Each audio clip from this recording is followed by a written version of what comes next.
ಈಗ ನಾಗದೇನಹಳ್ಳಿಯ ಕನ್ನಡ ಮಾಧ್ಯಮದ ಸ್ಕೂಲಲ್ಲಿ ನೀವು ಓದಿದ್ದೀರಿ.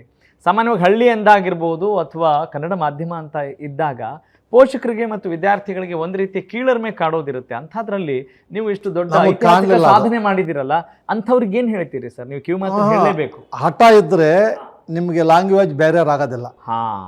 ಹಠ ಬೇಕು, ಮನುಷ್ಯನಿಗೆ ಸಂಕಲ್ಪ ಬೇಕು. ಅದನ್ನು ಸ್ವಾಮಿ ವಿವೇಕಾನಂದವ್ರು ಹೇಳಿದರು ನಮಗೆ, ನಿನ್ನ ಗುರಿ ಮುಟ್ಟೋ ನಿಲ್ಲಬೇಡ ಅಂತ. ಅದೊಂದು ತಲೆಯಲ್ಲಿ ನಮಗೆ ಯಾವಾಗಲೂ ಬರ್ತಾ ಇತ್ತು. ನಾವು first P U C second P U ಸಿಗೆ ಇಂಗ್ಲೀಷ್ ಮೀಡಿಯಮ್ ತೊಗೊಂಡಿದ್ದು, ಅಲ್ಲಿಂದ ಸ್ಟಾರ್ಟ್ ಆಯಿತು, ತೊಂದರೆ ಇಲ್ಲ.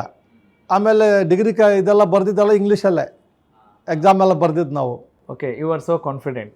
ತೊಂದರೆ ಇಲ್ಲ, ಅದು ಆಯಿತು, ರೆಡಿ ಆಯಿತು. ಓಕೆ, ನಿಮಗೆ ಅಲ್ಲಿ ಯಾರಾದರೂ ಗುರುಗಳಿದ್ರಾ ಹೀಗಿರಬೇಕು, ಹಿಂಗಿದ್ರೆ ಹೊರಗಡೆ ಪೇಟೆಗೆ ಬಂದಾಗ ಆ ಹಂಗಿರ್ಬೇಕು ಅನ್ನುವ ಮಾರ್ಗದರ್ಶಕರು ಏನಾದರೂ ಇದ್ರಾ ಸರ್?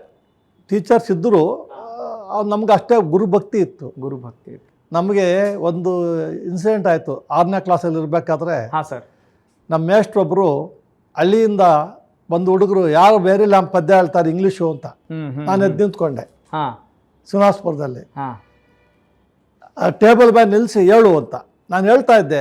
ಅವ್ರು ಎದಕ್ಕೆ ಕೋಲ್ ಇಟ್ಕೊಂಡು ಎದುರಿಸ್ಬಿಟ್ರಲ್ಲ, ಸ್ವಲ್ಪ ಭಯ ಆಯಿತು. ಆಗ ಸ್ವಲ್ಪ ಹೆಚ್ಚು ಕಮ್ಮಿ ಆದಾಗ ನಾನು ಹಿಡ್ಕೊಂಡು ಇಲ್ಲಿ ನೋಡಿ ಬೆರಳಿನ ಸೊಟ್ಟಗಿದೆ. ಹಾಂ ಸರ್, ಇದನ್ನು ಹೊಡೆದಾಗ ಬ್ಲಡ್ ಬರ್ತಾ ಇದ್ದು. ಆ ಮೇರಿ ಲ್ಯಾಂಪ್ ಪದ್ಯ ರಿವರ್ಸ್ ಹೇಳಿದ್ದೀನಿ, ಇಂಗ್ಲೀಷ್ ಪದ್ಯನ. ಆ ಹಠ ಇತ್ತು ನಮಗೆ, ಹಠ ಮೇಲೆತ್ಕೊಂಬತ್ತು. ನನಗೆ ಹಠ ಇತ್ತು, ಹಠದ ಜೊತೆಗೆ ತಂದೆ ತಾಯಿ ಆಶೀರ್ವಾದ ಇತ್ತು, ಭಗವಂತನ ಕೃಪೆ ಇತ್ತು. ಅದು ಹೇಳ್ಕೊಂಬತ್ತು. ಎಲ್ಲವನ್ನೂ ಹೇಳಿದ್ರಿ ಸರ್ ನೀವು.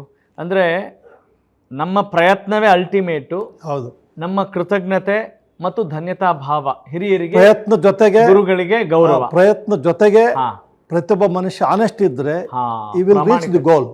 ಪ್ರಾಮಾಣಿಕತೆ ಇರಲೇಬೇಕು, ಇಲ್ಲದೇ ಇದ್ರೆ ಆಗಲ್ಲ. ಪ್ರಾಮಾಣಿಕತೆ ನಮ್ಗೆ ರಕ್ಷಾ ಕವಚ. ಅದೆಲ್ಲೋ ಒಂದು ಕಡೆ ನಮ್ಮನ್ನು ಕಾಪಾಡುತ್ತೆ.